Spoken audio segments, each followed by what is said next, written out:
আমাদের এখানে কানাডাতে ঈদ হয়ে গিয়েছে। সবাইকে ঈদ মোবারক বলে চলেন একটু আলোচনা শুরু করি।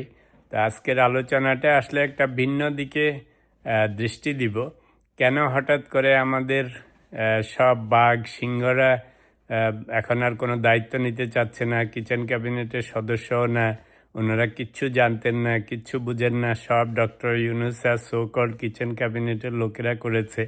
আবার যারা কিচেন ক্যাবিনেটে ছিল তারাও স্বীকার করতে চায় না, বলে যে না থাকলেও আমি খালি দু একবার গেছি, আমি কিছু জানি না, বাণিজ্য চুক্তি নিয়েও জানি না, অন্য কিছু নিয়ে কিছু জানি না।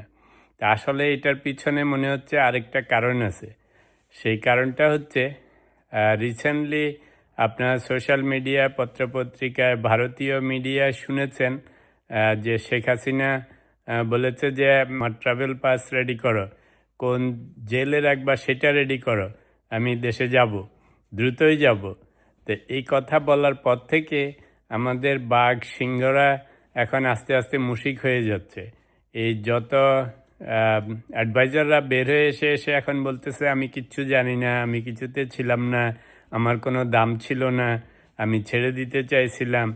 ইভেন আমাদের আসিফ মাহমুদ, সজীব ভুইয়ারাও পর্যন্ত এখন আর কিচ্ছু জানে না, মানে ওরা ওখানে কিছুই জানতো না। হাসিনার কথা আপনাদের মনে আছে, যে সময় শেখ মুজিব হত্যাকারীদের ফ্রিডম পার্টির সেই আর্মির লোকজনদেরকেও কথিত আছে যে দু একজনকে উনি নিজের হাতে জবাই করেছেন, এই কথা সেই সময় প্রচারিত হয়েছিল। তো হয়তো উনি জবাই করেন নাই, কিন্তু যেহেতু এই কথাটা প্রচারিত হয়েছে, তো বুঝতেই পারতেছেন শেখ হাসিনার নাম শুনলেই অনেকের প্যান্ট শার্ট নষ্ট হয়ে যায়। যে সময় শেখ হাসিনাদের পতন হয় তখন অনেক চায়ের আড্ডায়, কফির আড্ডায় কিংবা সোশ্যাল মিডিয়ায় অনেকে বলতো যে শেখ হাসিনাকে যেতে দেয়া ঠিক হয় নাই। তা আমি তখনও আর্গিউ করতাম, আমি বলতাম যে শেখ হাসিনাকে বরং চলে যেতে দেয়াতেই অনেক ভালো হয়েছে। কেন দেয়াতে ভালো হয়েছে? ওনাকে যদি এখানে জেলেও রাখতো তাহলেও এই সবাই যে বাঘ সিংহের মতো গর্জন করতেছিল এত করতে পারতো না। এবং উনি চলে যাওয়াতে, শেখ হাসিনা চলে যাওয়াতে ওনার অনেক লিডার ফিডাররা, সাঙ্গপাঙ্গরা সব চলে গেছে। যদি শেখ হাসিনা দেশে থাকতো এগুলিরে সব জেলে ভরে রাখলেও এই যে যত বাঘ সিংহ আমরা দেখেছি অন্তর্বর্তীকালীন সময়ে, এরা সবাই বিড়াল হয়েই থাকতো, এত বড় বড় গলায় কথা বলতো না। মনে আছে ওনাকে হেলিকপ্টারে তুলে দেওয়ার সময় তখনও আমাদের আর্মি জেনারেল থেকে শুরু করে সবাই কীরকম হুজুর হুজুর হয়ে দাঁড়িয়েছিল হেলিকপ্টারের সামনে। তো সেই জন্য আমি তখনও বলেছি যে বিচার হোক বা না হোক, জেলে থাক বা না থাক, উনি বরং শেখ হাসিনাকে যে দেশ ছেড়ে চলে যেতে দেওয়া হয়েছিল সেটাই ছিল সবচেয়ে বড় ভালো। সেই জন্য কারো আর কোনো ভয় ছিল না। ডক্টর ইউনূস বলেছিল যে আমার এমপ্লয়ার হচ্ছে এই ছাত্ররা।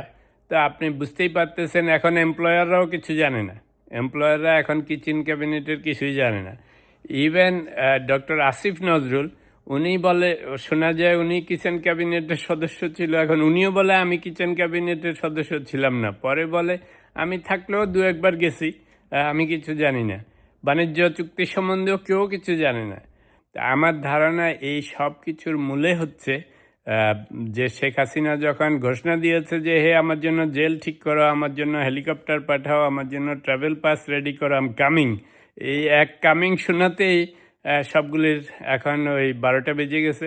এখন সবাই ডক্টর ইউনূসকে বলির পাঠা বানিয়ে, আর ওনার অন্তর্বর্তীকালীন সরকার যেন জিনবুতে চালিয়েছে, এরা কেউ ছিল না, কিচ্ছু জানে না, এরা খালি ওখানে ছিল, এই কথা বলে এখন পার পাওয়ার চেষ্টা করতেছে। আপনাদের কি মনে হয়?